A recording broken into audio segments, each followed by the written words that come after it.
PR Yadav है target high, कि कोई भी एक बेसिक बुक आप स्टार्ट कर सकते हो, उसके साथ साथ आप वो बेसिक बुक भी करो। जस्ट बिकॉज ऑफ जो बुक है, जैसे पीआर यादव की हम बात करते हैं तो पीआर यादव में सारा पीवाईक्यू है, तो आपको एक आइडिया मिलेगा किन टॉपिक से क्वेश्चन आता है। क्योंकि देखो कोई भी एग्जाम है ना, उसको क्रैक करने के लिए ना एक स्ट्रेटजी होती है।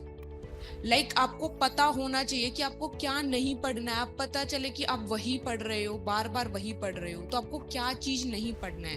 अब मतलब कुछ कुछ टॉपिक ऐसे हैं जिनसे क्वेश्चन नहीं आते हैं, तो आप पीवाईक्यू से आप मतलब आइडेंटिफाई करो उन टॉपिक्स को और उन्हीं को रिवाइज करो और उनको डीप में भी जा सकते हो। क्योंकि जो नोट सेट है ना, उसके कुछ लिमिटेड टॉपिक्स हैं, तो आप उनको करो बहुत अच्छे से। This is what I was telling you in the morning. कोई भी सब्जेक्ट की क्लासेस स्टार्ट हो, उससे पहले you have to make a note of कि कौन से टॉपिक्स पे क्वेश्चन आया है इस बार नॉर्सेट 8 में, नॉर्सेट 7 में, नॉर्सेट 6 में, नॉर्सेट 5 में एंड नॉर्सेट 4 में। 5 इयर्स के अगर आपने PYT नॉट PYQ, PYT का मतलब है अगर इस बार प्राग्स मैनूवर से क्वेश्चन आया तो जरूरी नहीं है कि अगली बार प्राग से आए, अगली बार मैनूवर्स इंपॉर्टेंट हो जाते हैं। वो चाहे मैनूवर ब्रीच का हो, चाहे वो मैनूवर शोल्डर का हो, चाहे वो मैनूवर रिटजन manoeuvre.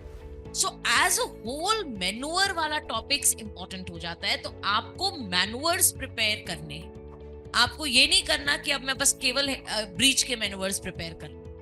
So this is extremely important. नॉर्सेट की जो अप्रोच है ना बेटा, that is a funnel shaped approach. Funnel shaped approach का क्या मतलब है? टॉपिक्स रिपीट होंगे, उन टॉपिक्स के वो डेप्थ में जाएंगे, राइट? तो सेम टॉपिक पे क्वेश्चंस आएंगे लेकिन सेम क्वेश्चन नहीं आएगा। अगर एमटीपी एक्ट पे क्वेश्चन आएगा तो अब की बार एमटीपी एक्ट पे कुछ अलग क्वेश्चन बन जाएगा। अनीमिया पे क्वेश्चन आएगा, अनीमिया मुक्त भारत प्रोग्राम पे, which is a very very important topic for all of you. अब उसमें से क्वेश्चन अलग तरीके से बन जाएगा। So these are the top, आपको टॉपिक्स की लिस्ट पता होनी चाहिए कि इस सब्जेक्ट में ये टॉपिक्स मुझे कवर करने हैं, right? And I also want to know बेटा फ्रॉम यू कि in an hour, जब आप like you probably have not joined any job, right? So एक दिन में how many hours were you giving? 8 to 10 hours Consistently? There is a very good image over here. ये मतलब मेरे phone में हमेशा रही है नोट 7 के बाद, और मैंने यही सोचा है। देखो कई बार ऐसा होता है कि हम 6 ही घंटे पढ़ते हैं, हमारे मन में गिल्ट होता है कि आज मैं 8 घंटे नहीं पढ़ी हूँ। बट वो गिल्ट आपको कभी नहीं लेके आना, क्योंकि आपने एटलीस्ट 0 तो नहीं दिया है ना। 0 नहीं देना है, कुछ ना कुछ जरूर करना है। चाहे आप एक टेस्ट दो, चाहे आप एक टॉपिक रिवाइज करो, बट 0 मत करना किसी भी दिन। और वही कंसिस्टेंसी होती है। कंसिस्टेंसी का मतलब ये नहीं है कि 8 से 10 घंटे। बट देखो अगर हम स्टूडेंट हैं, हम जॉब नहीं कर रहे हैं, तो हम 8 से 10 घंटे दे सकते हैं, बहुत इजीली दे सकते हैं। तो 8 से 10 घंटे आपको देने पड़ेंगे इस एग्जाम को क्रैक करने के लिए। और सेकंड चीज, अपने ऊपर विश्वास रखना कि मैं कर सकती हूँ या मैं कर सकता हूँ।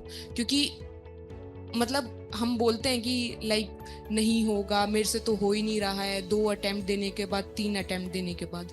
सबसे मेन जो फैक्टर है ना, वो सिर्फ एक है, अपनी गलतियों को देखो। आप कम अटेम्प्ट कर रहे हो पेपर में, आप ज्यादा अटेम्प्ट कर रहे हो, आप नेगेटिव ज्यादा कर रहे हो, वो सबसे मेन है। क्योंकि एट द एंड वहां पर क्वेश्चन सोल्व करने हैं, क्वेश्चन को निकालना है। आप एक राउंड जाओ और देखो, आपको जो फर्स्ट बार में आंसर आ गया वो आ गया, अपने आंसर को उधर चेंज मत करना। एब्सोल्युटली, प्लीज, ये गलती बहुत लोग करते हैं। फर्स्ट टाइम जो आप आंसर मार्क करते हो ना, जनरली वो राइट होता है।